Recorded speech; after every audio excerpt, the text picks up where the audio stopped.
la sifunda khona sifunda incwadi esingayazi ukuthi ibhalwe ngubani. Amen.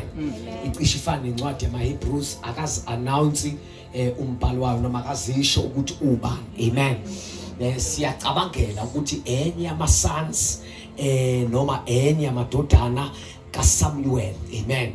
Abhala lencwadi le ngoba akwazi ukuthi kube uSamuel obhala lencwadi uma ezokwazi ukuthi esefile akhulume nganofa kwakhe. Amen.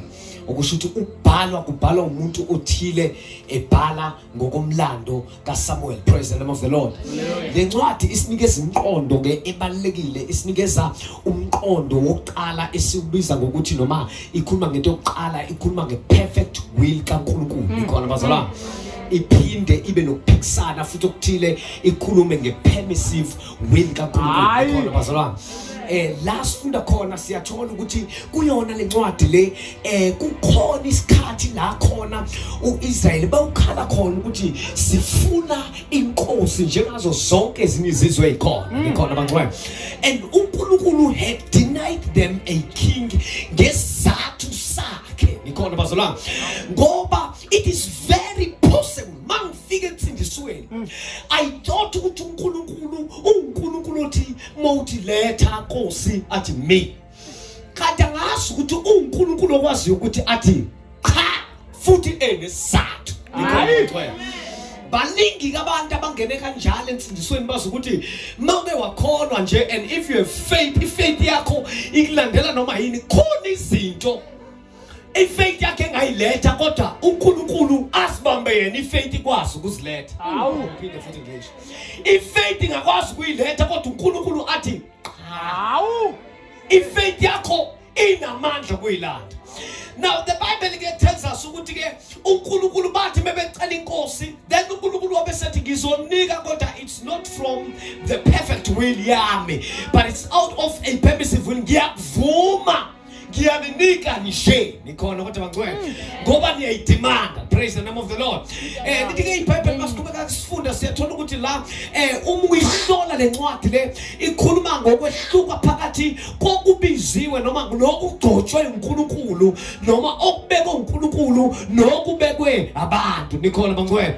And sikhuluma lapho ke phakathi kwaDavid naSaul ngoba uSaul ubonakala evela eyintando yabantu bese kuthi David avele eyintando kaNkulunkulu. Nikhona bangcwele. And again le ncwadi le ikhuluma about carnality phakathi kwamahluko phakathi kwenyama noma nokwenyama noma kokomzimba bese kuba khona umahluko phakathi kwenyama nomoya. David ubonakala representa umoya kaNkulunkulu bese kuthi uSaul avele representa intando yabantu kanye nenyama. Praise the name of the Lord. Now David then becomes a prototype of the future Christ usivezela noma usinika umqondo noma usinika isithombe ngoKristu ozofika. Nikhona kodwa bangcwele ngoba ubukhosi bakhe kuthenga ngabekwa wabekwa uNkulunkulu abantu bengangambeki. And Christ is the king ongazange abekwa abantu kodwa obekwe uNkulunkulu abantu bengangamushi ukuthi uyinkosi. Oh, praise the name of the Lord. And uNkulunkulu mekhuluma ngoDavid uthi babubishop ukubusa kwakhe kuyoba ubusa okuguna phakade. Nikhona bangcwele okusenza sibe nesithombe ngokubusa kaKristu Jesu ukuthi noma abantu bemdinaya as a king bethi akayona inkosi but akumenza suke esihlalweni uyaqhubeka sihlale esihlalweni ngoba ukuhlala kwakhe esihlalweni akukona kwamanje kodwa wenguna phakade. Praise the name of the Lord. Bese kuthi kule ncwadi siphinde sithole ama-messianic promises ukuthi kukhona ozayo ocishe afane noDavid. Manje uDavid azini ukuthi akupheli la but lozayo ucishe abe njengoDavid. Sinikezwe isithembiso ke manje sokuthi ukhona ozayo ovela esizalweni sikaDavid. Uyamuzwa yena ekhuluma lo mfana ongaboni akathi ingane kaMaria noJoseph kodwa uthi son of David have mercy on me. Nikhona bangcwele uconnecta ekubuseni kukaDavid kuze kuyophelelisa isiprofeto esize ngoDavid. Nikhona kodwa bangcwele. Now the ncwadi incwadi ke lena esikhuluma ngayo kaSamuel uNkulunkulu uyasivezela la kuyona ukuthi noma ngabe ugcotshwe kangakanani noma ngabe unamandla kanganani kukhona ukuphela kwesikhathi nokuphela kwesizini yakho.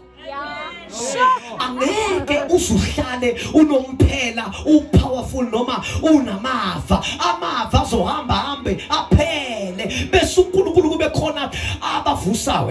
Incwadi esifundisa ukuthi ungaphakami kakhulu uthi inkonzo ngeke iqhubeke mawungekho noma ngeke simkhonze uNkulunkulu mawungekho ngoba God can raise anybody at any given time and akanindaba ne-age yaloyo muntu because the Bible tells us ukuthi uSamuel wayekade emncane kodwa uSaul onikhola kodwa bangcwele but uEli was old but uEli asimuzwa uNkulunkulu ekhuluma naye. uNkulunkulu ufika kumfana omncane uthi Samuel Samuel Samuel uSamuel agijima ahambe ayi kuEli ngoba wazi ukuthi umuntu ombizayo uEli nikhona bangcwele. Then the Bible tells us ke ukuthi uNkulunkulu siyakhuluma uzoletha judgment uzoyiletha phezu kwendlu kaIsrael uzoyilethelana ijudgment uyiletha ngoba number 1 uEli akenzi kahle namadodana akhe okuHofni noFinehas abakhonzi kahle batshontsha into ezithile zasethempelini ngoba watch out wena ojwayele ukweba into zethempeli uNkulunkulu uyakubona. iBhayibheli ke lithi uNkulunkulu wase ekhipha umlayelo ukuthi uzodila nalabafana laba abangezwa. 2 akazodila nabafana kuphela but uzodila nobaba wabo ngoba ufailile ukudlala indima yokuba umzali kubona esikhundleni sokuthi abadiscipline uqhubekile wabadedela bazoseva bengcolile benjalo. Bishop ngiyakhala uma senibeke uNkulunkulu ukuthi nisiluse ngoba at times aseluseki and God akazojaja thina but uzojaja nina qala before ajudge thina.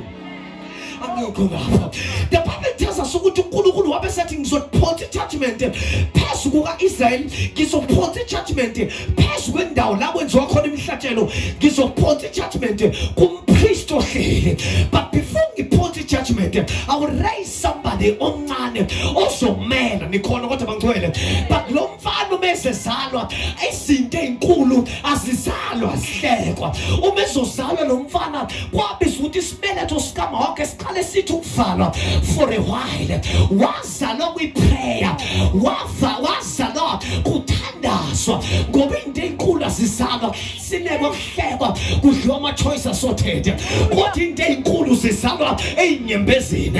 And if you wanna see ukuthi how anointed are you hamba ochecka kwibasket yey'nyembezi ukuthi kungakanani okuthulule khona then sobe sesikutshela ukuthi ugcotshwe kangakanani asibheki ngemoto oyidrayiva ukuthi ugcotshwe kangakanani asibheki ngebank account balance ukuthi ugcotshwe kangakanani but sibheka ama-series of challenges and trials and tribulations odlule kuwo bese siyakutshela ukuthi ya cisheke lo uhamba noNkulunkulu ophilayo onikhona kodwa bangcwele. The Bible tells us ukuthi wase uNkulunkulu eyiphonsa judgment lithi Bible meyiphonsa judgment bayahamba la mawufunda chapter number 6 lithi Bible babekade bebhizi besempini kanti besempini kuzalwa ingane noma kuhambile iglory kaNkulunkulu mabesempini ihanjiswa ukuthi umphongolo uthathiwe bawuthathe ngokwejwayela bayanawo in the battlefield mabefika khona hoping ukuthi uNkulunkulu uzobakhipha kanti uNkulunkulu noma ibox le Ark of the Covenant ikhona yenze kibe khona ibox kodwa uNkulunkulu webox angabi khona. Lithi iBhayibheli babexabene noNkulunkulu webhokisi lehlala ilodwa ibhokisi lithi iBhayibheli izizwa babakade belwa nazo sacabanga ukuthi isicishe soshawa namhlanje.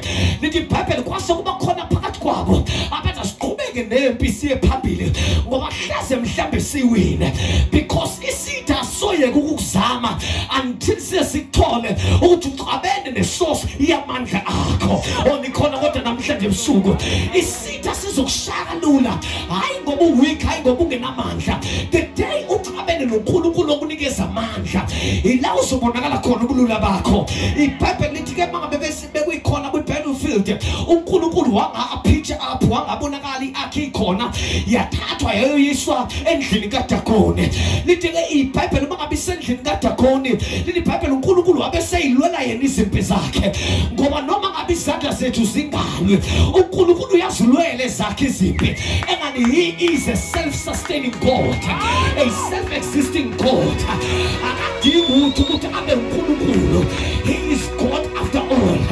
Whether we come on Sunday and praise him, whether you choose to sit down, getting under regulations, corona, it doesn't change him. He is God by himself. In the Bible, he can raise the stones, and stones can worship him better than you do. In fact, when you get sweet to Joanna, over 12 promises and to be said, he took a little niggas on a shasha, he took a little niggas on a yone, and I think you Bible began in your Zulu as a Shwanela support or to Kulu provider, and every morning before provision, who says so Shabano Sana, oh, Nicola, what I'm such go to me now, sim praise and my conditions. Oh, my praise be to God. What we choose to sit down. The Bible tells us God fought his own battles. He doesn't need me to engage my battles. He is God after all. He can fight his own battles. I need not to tell him about my enemies. He can fight my enemies in my absence. In fact, I'm thinking I want to get you back to the center because he's able to fight for me even before he's a good chair. Can you touch your neighbor and say, our God is an amazing God?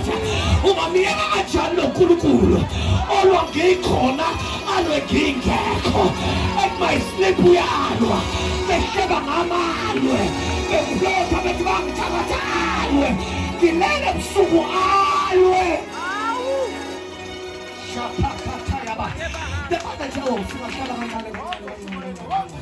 the Bible tells us uNkulunkulu esayilwela endlini kaDagoni. Lithi iBhayibheli base beyabuzana ukuthi hey kanti yini lesilandela? Yini lesilethe la endlini kaDagoni? Njalo sivuke kuseni isithixo sinqamukile, sinqamuka izandla, sinqamuka ikhanda. Abantu bayagula. The Bible says bayagula bonke. Ababili amathumbu, amasima abasha. Oh nikhona kodwa bangcwele. Ngoba lathi nasifela khona uNkulunkulu uyakwazi ukungena ayilwela yena.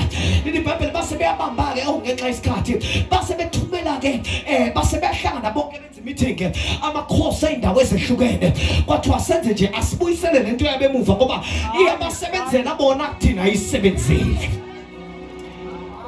Ngisathola ke lapha iyabasiza bona kodwa thina sifanayo besithi soba henye yesithixo kodwa sitholile ukuthi lento engathi nesikhwele ayifuni ukuba in the midst of ezithixo ifuna ukuba yodwa. Kanti manje thina sifuna ukonga uDagoni simbekela sikhokho history simbekela bese sikhokhe nayo uYahweh simbekela. kanti uthe yena I am who I am unamandla okwenza konke ngaphezu komhlaba nangaphezu komhlaba zonke.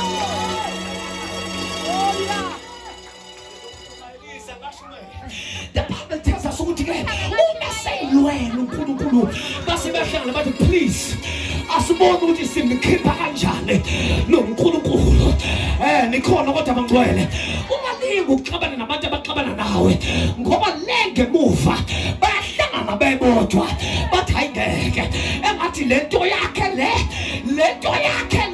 engathi namandla. The Bible tells us ukuthi base behlangana bathi asakhe inkunzi zamanzi asakhe ngegolide sakhe izilwanyana sakhe namathumba bese sithathe nezinto ezincane ezirepresent ukugula kwethu nesifo esikhona bese sithumela ikhathe. But for the last time ngoba isilima madoda sibe sifuna ukuprove uNkulunkulu senza noma yini. For the last time asimteste lo uNkulunkulu asingathathi ngathi inkunzi zenkomo ezijwayele ukuthi ziyolusa noma ejwayele ukuthi ziyosebenza engadini. Ake sithathe lezi engcelisayo esingajwayele ukuthwala ikhatha. The Bible says base beyayithatha bahamba nazo nikhona kodwa bangcwele bamophela ikhathi base bethi ayihambi ikhatha. Lithi iBhayibheli abadinganga nokuthi kube khona umelusi ngoba ikhathi eyayihleli i-Ark of the Covenant iyona eyayitshela ukuthi kuyajikwa manje, kuyahlehlwa manje, kuyiwa ka left, kuyiwa ka right. Mama umkhokheli wasebandleni, I'm sorry to tell you, isikhala sakho siphelile because umaske sanikeza uNkulunkulu ijoka, sanika abantwana bakaNkulunkulu ijoka likaNkulunkulu. Ijoka yilona elikwazi ukubafundisa ukuthi akukhulunywa kanje, akwenziwa kanje, akhanjwa ngabanje, akiwa lokhu, akiwa ka right, akiwa ka left. Asadinga ukuthi silesitshela umuntu the cat is able to tell us and to direct us ukuthi kiwa ngapha noma kiwa ngapha noma kuyamiwa. Leli iBhayibheli saqhubeka saphambili. Ngikhona kodwa bangcwele athi umfundisi uma uyikhalima ekhuluma athi kwakukhona i-pulling force ne-pushing force eyenza ukuthi endaweni la kufanele zistablishe khona ziwe bese zingawi, la kufanele ishimlike khona zingawi. And mind you, iBethshemesha kwakuyindawo eyayikade ibheke phezulu geographically, kwakufanele i-akhi ishimlike iwe, but instead of ukuthi iwe i-akhi yabambelela ngoba uNkulunkulu wethu akasizwa. Susa izandla zakho uyosufane no-Uza. Leli iBhayibheli waba nomlephero kusuka ekhanda kophuma enyaweni wafa ethi usiza uNkulunkulu. Akasizwe uNkulunkulu. He is able to do exceedingly, he is able to do abundantly and above all that you can think or even ask for. Kakade wenza izinto engasenzanga manje uzenze emaphakadeni bese simanifeste manje.